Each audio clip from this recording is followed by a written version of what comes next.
Halo guys, kami dari kelompok 3 kelas Finance 2B dan sekarang yang berbicara itu Faris, salah satu anggota dari kelompok 3. Nah, kali ini gue dan teman-teman gue bakal bawain topik tentang salah satu peristiwa sejarah yang paling berpengaruh terhadap kondisi politiknya negara kita sampai saat ini, yaitu peristiwa Super Semar.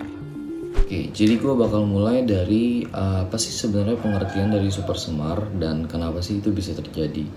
Nah, jadi Super Semar itu singkatan dari surat perintah 11 Maret yang diberikan dari Presiden Soekarno kepada Panglima Angkatan Darat TNI yaitu Soeharto pada tanggal 11 Maret 1966. Tujuan utama Soekarno memberikan surat ini kepada Soeharto adalah untuk menjaga pertahanan keamanan negara yang kala itu situasinya sedang genting akibat dari peristiwa G30 SPKI.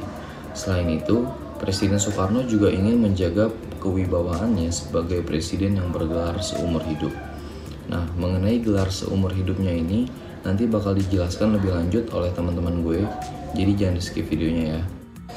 Selanjutnya gue bakal bahas mengenai kenapa sih bisa ada kejadian Super Semar ini.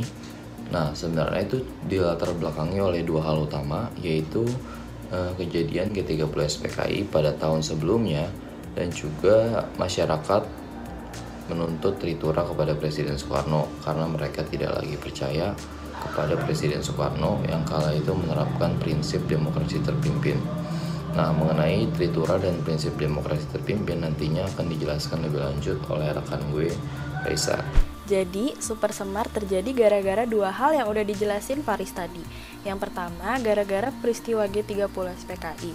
Dan yang kedua, gara-gara tuntutan kami atau Kesatuan Aksi Mahasiswa Indonesia kepada pemerintah yang bernama Tritura atau Tiga Tuntutan Rakyat yang dilakukan pada tanggal 10 Januari 1966. Kenapa rakyat melakukan itu? Karena rakyat udah nggak percaya lagi sama pemerintah sejak peristiwa G30 SPKI. Nah, isi dari Tritura itu sendiri ada 3. Yang pertama, membubarkan PKI dan ormasnya. Yang kedua, merombak kabinet Dwi Kora atau Dwi Komando Rakyat. Dan yang ketiga, turunkan harga di pasar. Nah, 2 hari setelahnya atau tepatnya pada 12 Januari, Front Pancasila mendatangi DPR GR atau singkatannya Dewan Perwakilan Rakyat Gotong Royong yang dibentuk Soekarno untuk menggantikan DPR pada masa pemilu 1955 saat demokrasi liberal. Nah, para demonstran melakukan aksi di sana. Tapi saat melakukan aksinya, ada satu demonstran yang gugur tertembak. Nah, hal ini membuat amarah rakyat tuh memuncak. Nah, Soekarno dan para kabinetnya dibikin pusing saat itu.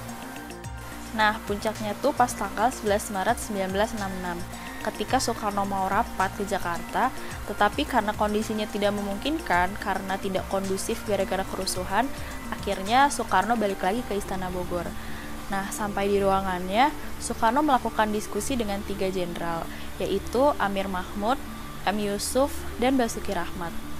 Lalu, Amir Mahmud meminta kepada Soekarno untuk segera memberikan perintah kepada Soeharto. Apa sih perintah itu? Perintah itu tujuannya buat negara ini aman katanya. Nah, apa sih yang bakal terjadi selanjutnya? Bakal jelasin sama Komalvin. Jadi yang selanjutnya terjadi adalah Wakil Perdana Menteri Dr. Subandrio memasuki ruang rapat dan disodori oleh surat yang telah dibaca oleh Soekarno. Setelah itu, lahirlah surat perintah 11 Maret yang diberikan kepada Soeharto.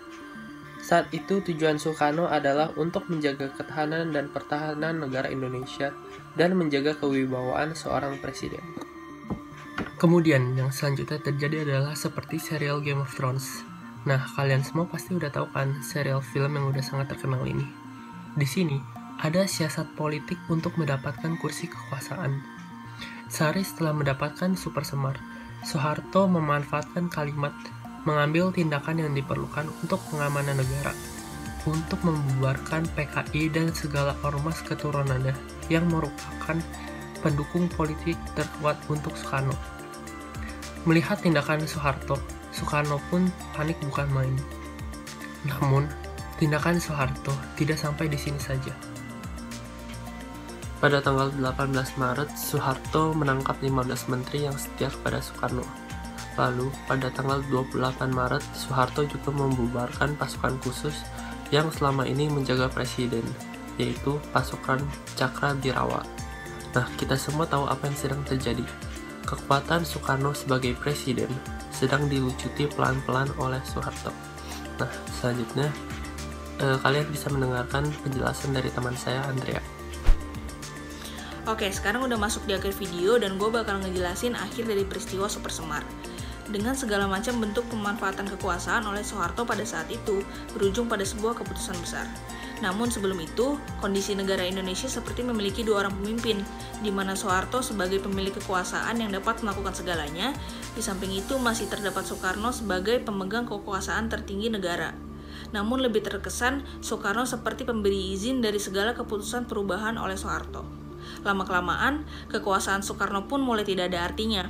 Terlihat dari dicopot gelar presiden seumur hidup yang dikeluarkan oleh MPRS dan juga memutuskan Soekarno untuk tidak boleh mengeluarkan keputusan presiden. Alhasil, MPRS mengangkat Soeharto sebagai presiden dan menandakan lahirnya Orde Baru. Pada dasarnya, tidak ada yang mengetahui pasti mengenai kejadian yang sebenarnya terjadi pada kronologi Super Semar ini. Semua kemungkinan dan kecurigaan yang muncul pada oknum-oknum yang terlibat pada kejadian Super Semar ini tidak dapat diputuskan oleh siapapun, karena sesungguhnya muncul berbagai pendapat mengenai kebenaran dari kronologi Super Semar ini. Salah satu pelajaran yang dapat dipetik dari kronologi Super Semar ini adalah sebuah kekuasaan dapat bersifat benar dan sah di mata hukum apabila tidak melanggar hukum yang berlaku. Sekian yang bisa kami bagi ke kalian mengenai kronologi peristiwa Super Semar. Semoga video ini bermanfaat untuk menambah pengetahuan kalian mengenai kejadian Super Semar ini. Terima kasih.